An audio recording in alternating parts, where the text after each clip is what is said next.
Taras dadi ning kondo. Kumadha padhe-padhe nyokan iki nalika rama karenan pron jaring sithik demer manem. Praning tilaka caman candra kira mindah ngalila pinarbahan Surya Ratri. Sinawung kitaning Brahmana kang pemadhaning sih. Tuwi kita kang dalu dereng wonten sinambeting carita ambung sinambet miluting basa Panyandra endahe kang suwasana. Rasa mangsa katiga taranggola dereng nawang aso sama sebelah akasa bimulya kang lamang sajuru-juru nyayah tinapa jalma. Para kang bundara kang pinajuman pajuli mara kang cumorot mawa cahya candrané lintang luku banyak anggrek buku penceng lanjar miring lan sapanunggalane. Sinul lintang bapa sekti kang kating aku bisa nuwak tutuking loga kancang abelake belah. Ing kono tuku jemring pangalam bono dena kang maha kuwasa nyep marang gelar jagat kang pinangka sesawangan ngremui sumusul sasana kang pinuju handadari. Ing kono pinuju lan Rama tinuntu ping hiwa mantaka cumorot yang nitrane sembang Bathara Kala kang pinuju marlupa. Sumira ing akasa biar padang trawangan ya kembane nglayana saya manangah solingsir mangulon laku ning sasangka. Pertondolan menus tumekeng gegalenganing lakon kena sinebut wancine kara-kara. Apa petandane kang goro-goro? Gara-gara ngurmati jemur dulur kepat kula kan Lurah Semar gareng pitung sumawana Bagong. Ingkang jekan wonten ing tlatah Ngayogya Karta.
Nyambut gawe nek semangat sound sistemnya ya jembenglu dasare dipun streaming lemah teles kanca-kanca ya semangatnya luar biasa meh jam kalih lewat gangsal menit Petruk pun jedule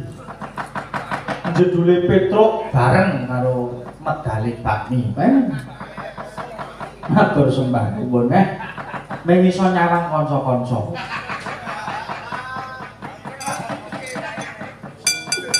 nyatane ya dadi pengarep ya abote kaya ngene.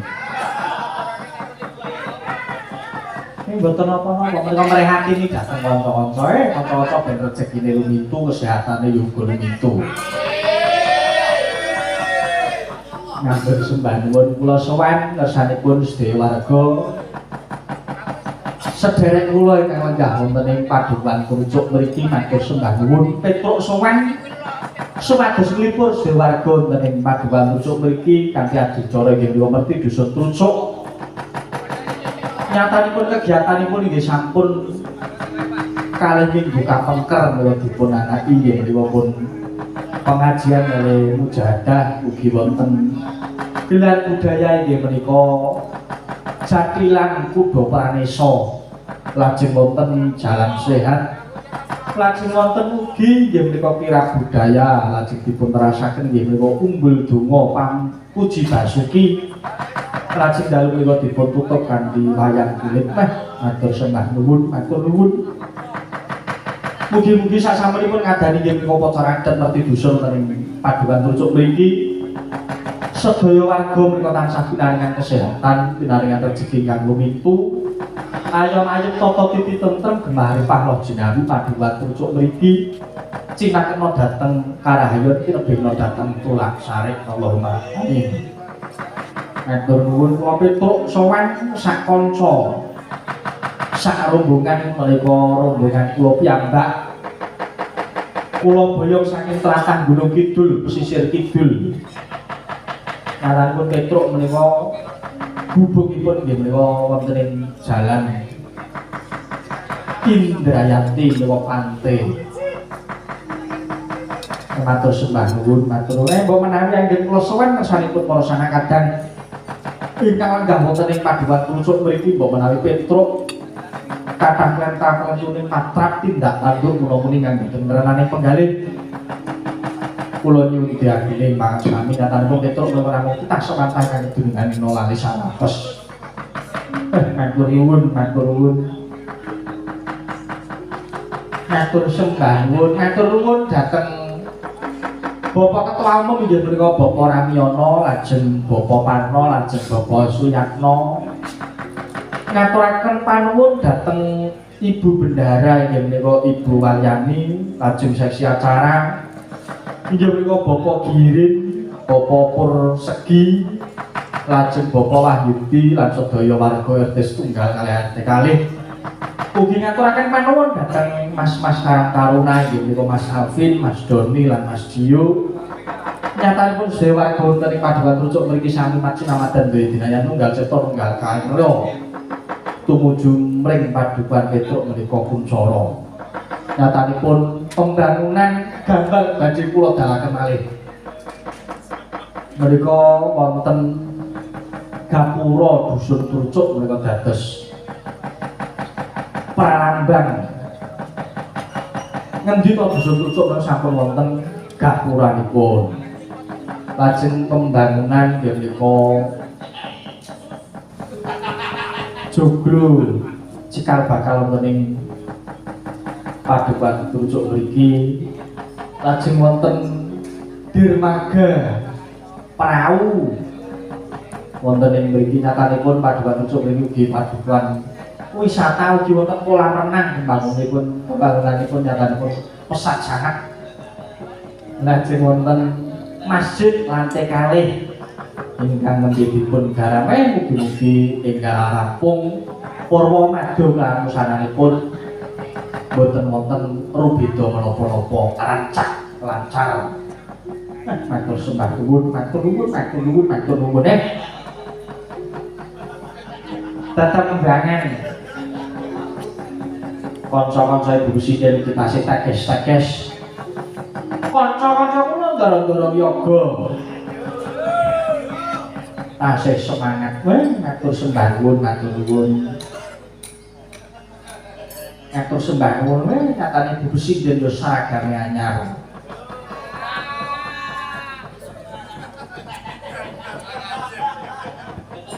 menika saking dana driyah kula dhateng kanca-kanca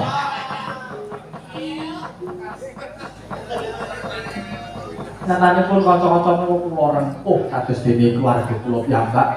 Kanca kula menika kanca kula saking SMKI wiwit jaman 2012 lajeng lulus ten SMKI 2011 lajeng mlebet wonten ing isi Jogja menika lulus wonten ing 2012 dados kados keluarga kula piyambak nyatane ingkang nyaron Mas Restu menika ugi sampun kados keluarga kula piyambak.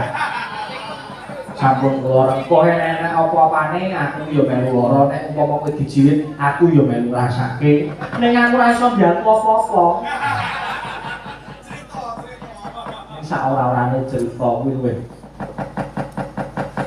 luwih lega aja apa-apa dipikir dhewe. Tetembangan kula nyuwun sumantenipun nek kula saking Wasinyang. Inggih menika adik kula Mbak Enting menika ugi sampun lulus saking isi Yogyakarta sarjana seni. Kula nyuwun jineman Sarkara.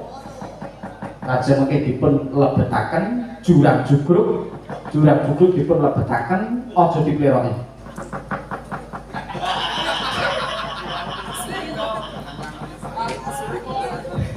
Wis ben ora apa. Mlebet jurang jugruk kemawon.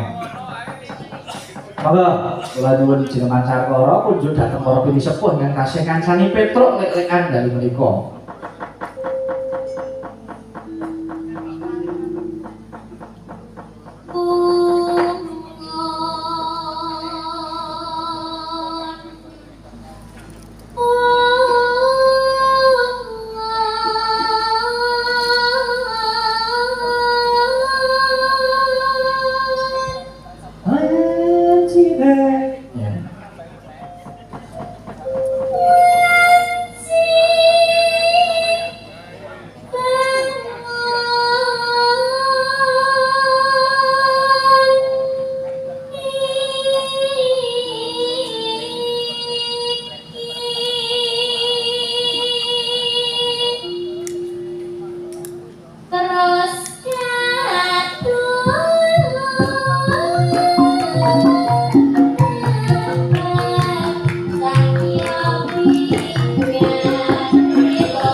Gambaranmu penak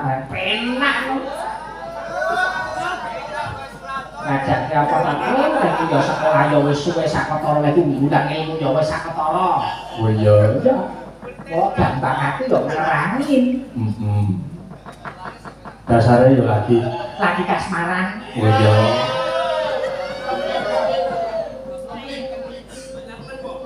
Gambarane dasare ya apik to. Oh iya. Dasare gamelan apik lek gampang ya wajib. Ya syukur pokoke dijaga. Hubungane iki dijaga. Aja nganti kena buta ora. Oh iya. Ayo.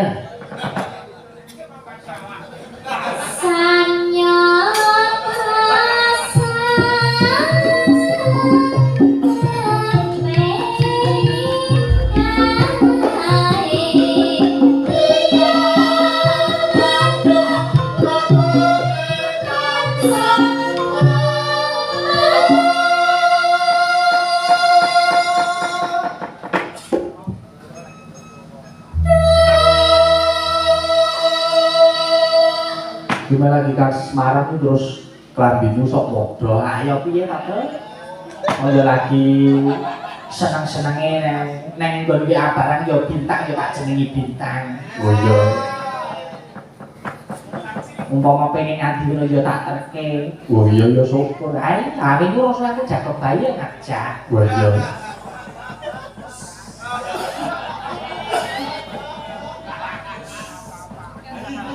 Iso rapor, kok tak kenalke kok terus bawa sithik ya tak kenalke. Ya ben kanca-kanca ngerti. Lah iya. Ngono ya. Ya.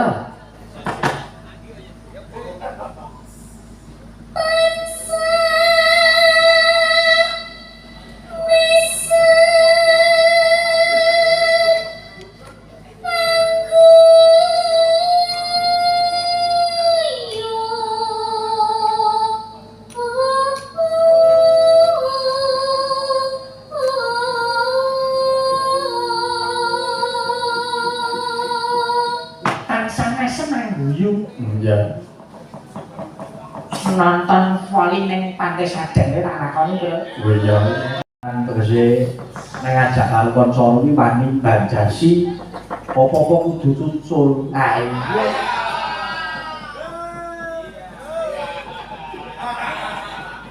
Nek ora dijujuli ngono kuwi urung mesti kena mulane aku saiki blobol omong. Oh iya.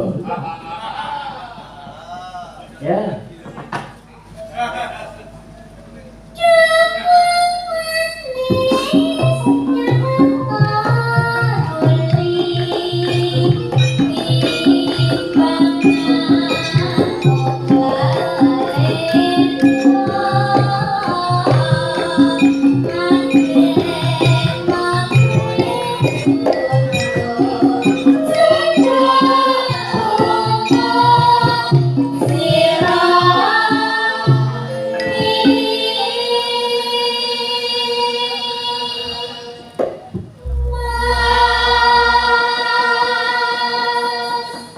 Jarene kok ya wis bar dolan saka Merapi lho. Ayo.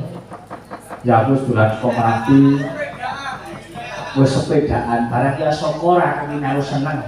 Nek kanca seneng aku melu seneng. Ya iya. Ora ana kanca ki kok seneng kok aku arep menjurumuskan ora ana. Oh iya. Pas numpak sekitar lurus tak gawe status ta. Oh iya.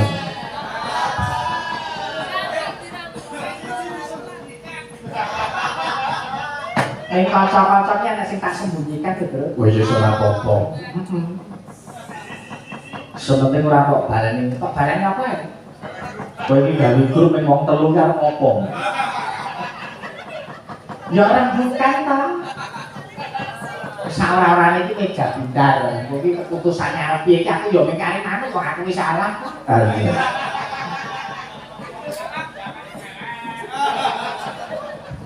Monggo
Bang Sari kalau terus lebangnya jurang juga kita kepenak ya itu kepenak. Ora pengen sumarane Bu Yuli saka pengkol limparan Gunung Kidul. Oh ya. Nembang sing klasik-klasik miroso. Ngarep ning batok ya wis mengisane anak ya. Nembang apa? Langgam Melati Rinonce. Oh iya, Melati Rinonce iki katur karo kancaku sing gampang. Oh iya.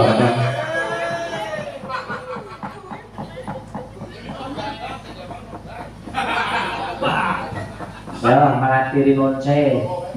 Nganggo bawah. Wektune isih bawah.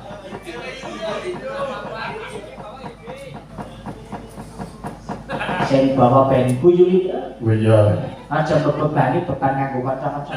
Iya. Saiki ya wis nganggo akik barang. Oh iya.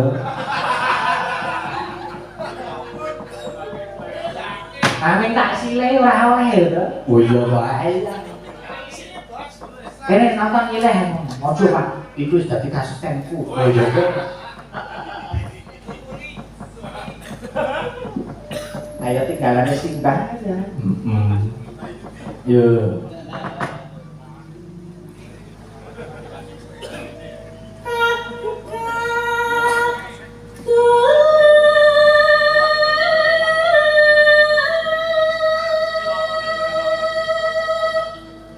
Iki uga ringgite kagungane Mbah Koleng kok. Oh iya. Entuk senang pun. Ya. Iya. Gangsane ya gangsa desa budaya. Atur sembah nuwun. Mangga terus ke Bu.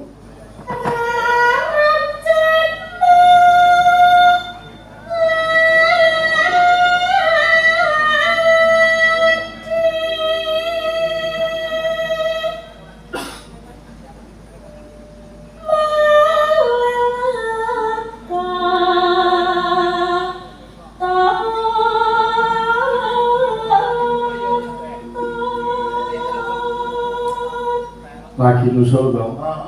Mau mancen nang puyungan. Oh. Awan-awan kuwi dorang info lagi ngelekne nang grup aku ditokke grup kowe. Oh. Ora ngerti to jam mlungkuk jam pira. Wis ora apa-apa. Kowe iki lagi di training kok ya, Gong? Iya. Arep demo karo sapa? Lah pengarepe saiki kok miarno. Ya.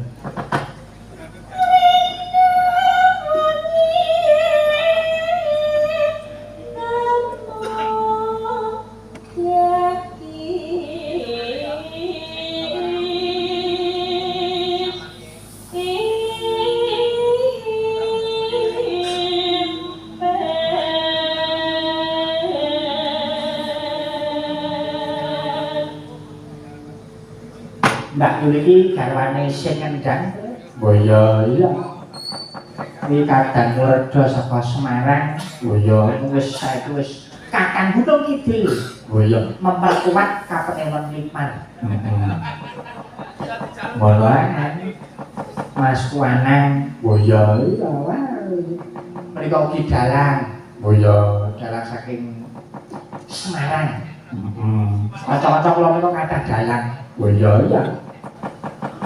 Wingking kula menika ugi dalang. Oh iya. Terus lajeng sing dinder menika ugi dalang. Lajeng sing Wiraswara ugi dalang. Apa iso kathah dalang-dalang apa? Kok menawi taun ngajeng badhe wis ora Petruk iki ning Petruk kae kula sumanggaken. Neng lewat kula. Mboten sah lewat Mas Pepi. Oh iya. Mangga.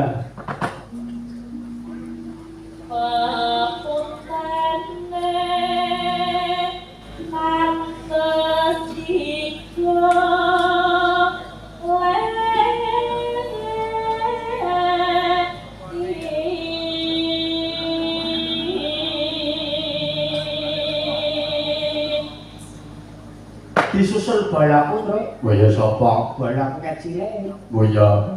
Saiki rabine nang pandak ngono kuwi Pak. Oh, ngono.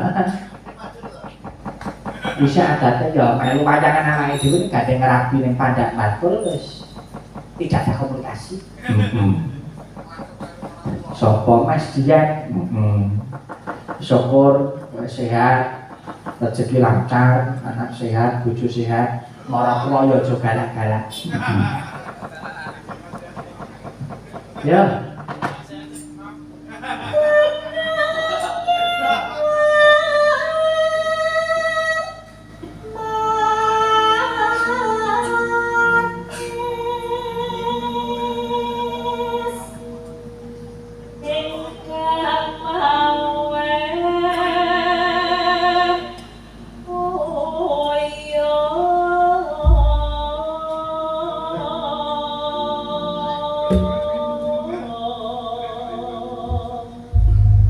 Mangga Malati Rinoce. Oh iya. Ya.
tiri non se. Oh iya. Kowe kok. Aku tak njaluk suarane adikku saka Jakarta. Intan ben nembang. Oh iya. Umpama dangdut yo dangdut sing from sing gamelan. Oh iya. Dangdut apa langgam? Manut karo nembang apa? Langgam kangen mawon. Oke. Langsung apa nang gitu? Langsung.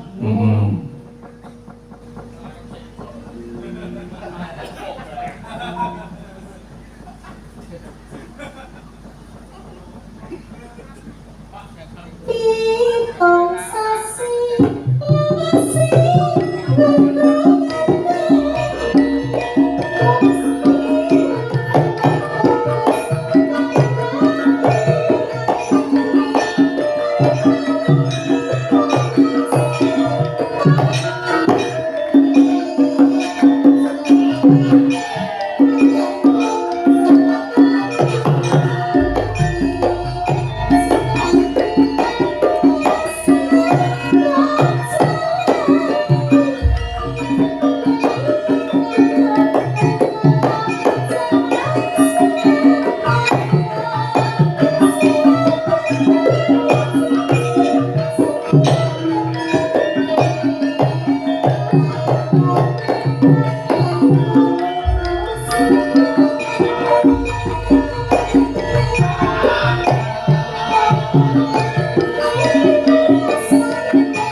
Gojek kok awates Sing mau nang Ndara Kresna to. Ayo.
Semareko den marayutno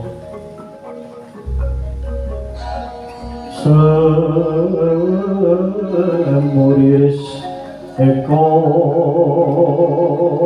kali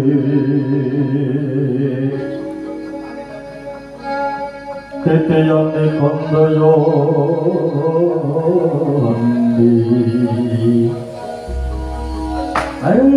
bakak ukat sinuwun janur gulu kadingaren sampean kok rawuh wonten ing Karang Kadempel lah kok kalan Ndara Werkudara Sumawana Ndara Janaka lho Kakang Semar kula mangerti yo nggon kumakon Karang Kadempel sayekti ngembang dawuh Nyai Prabu Darmakusuma lan sumurma Kakang yen sejatine para pendhawa bakal duwe gegayuhan ingkang luhur wis nampa kanegarane Negara Ngamarta. Ing samangka Negara Ngamarta saya Kucara, saya Jayeng Bawana.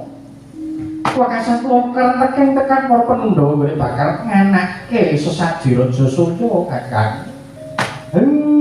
Nggih. Ning niku rasa ben sadhekah Nalendra iso ngakoni lho Den.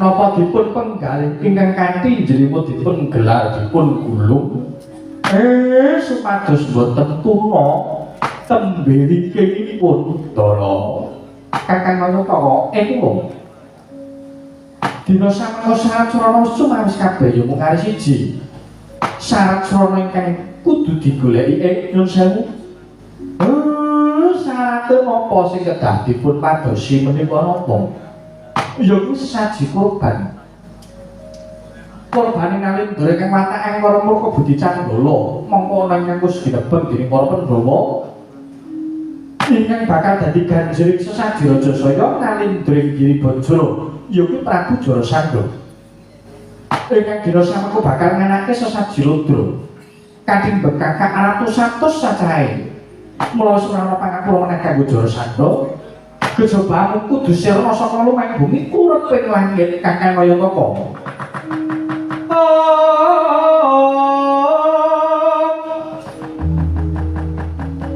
Hamara ramang somyo embreng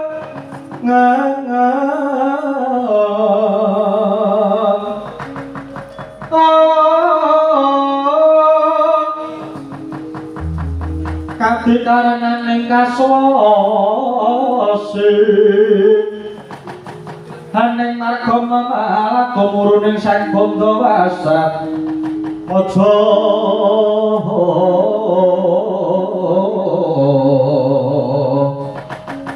lang lalu manggolati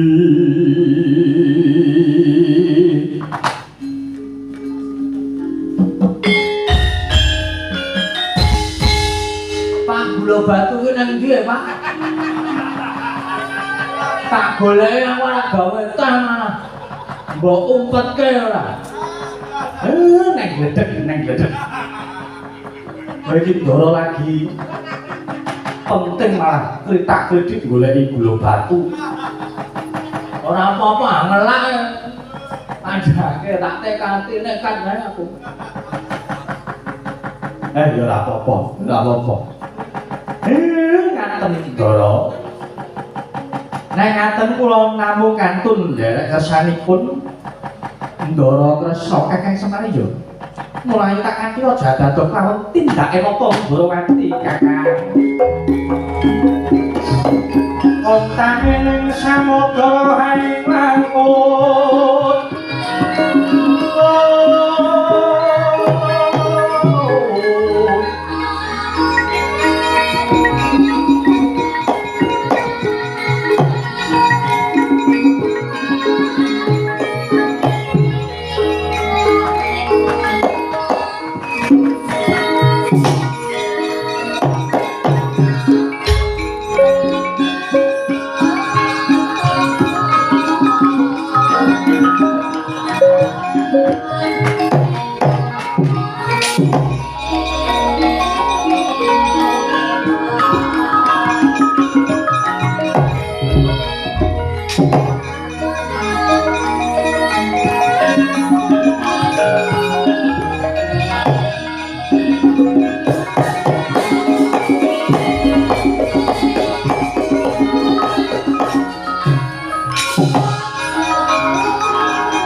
sing langit kelak-kelak katon lekin canging aris risang marekan burung sabaran ngadulu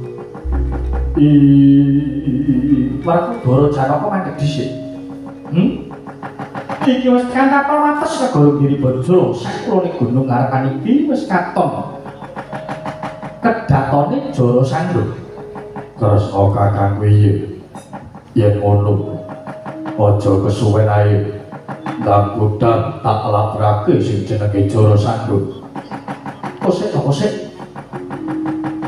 Siadi aja gampang marang Jara Sandha sebab ratu siji iki kadigdayane ora baen-baen nyanyi. Aja mung tibane kegaman Macapada mangsa Tedasa lah kok keriban guntur bledek dewasane. Jara Sandha ora bakal mati. Aku ora wedi. Ya pun Kakang Ramayda. Pun Kakang Ramayda marang kekendelanmu nanging mara coba waspadakno. Katon kecelak mundur kaya apa? Menika menapa Koko Prabu? Kae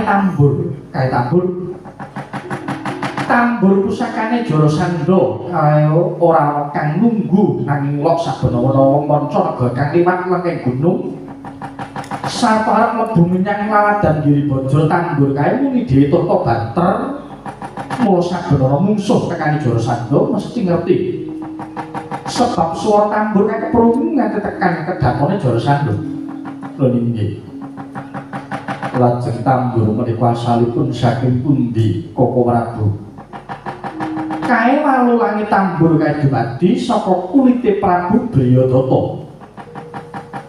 Briyadata menika ratu pundi Koko Prabu? Briyadata kuwi ya ratu Giribajra, bapakne Jara Sandha. Lajeng ingkang yasa tambur mawi lulangi menungsa menika sinten Koko Prabu? Lah ya Jara Sandha kuwi. Jara Sandha mentala mateni bapakne dhewe kulite dibeset digawe tambur kae. Iblis laknat. Jara Sandha dudu manungsa lumrah. Mula saka kuwi Werkudara. Pun Kakang netepake ento Jara Sandha iki memaraning jagat wajib disingkirake Koko Prabu. Kula malah lajeng ping ngertos gancaripun menapa. Sababipun menapa dene Jara Sandha menika ngantos mentala mejahe tiyang sepuhipun piyambak. Ya ngene.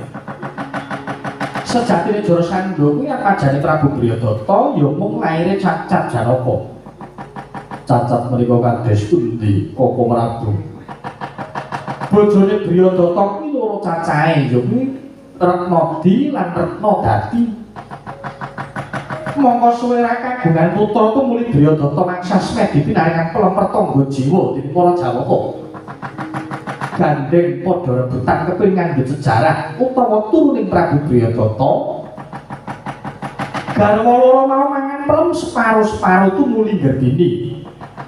Barang wis lair jabang bayi, elok ing jabang bayi mung separo-separo tumuli dibuang ana alas ditemu wujuding wanita alasan sing jenenge Emban Jara.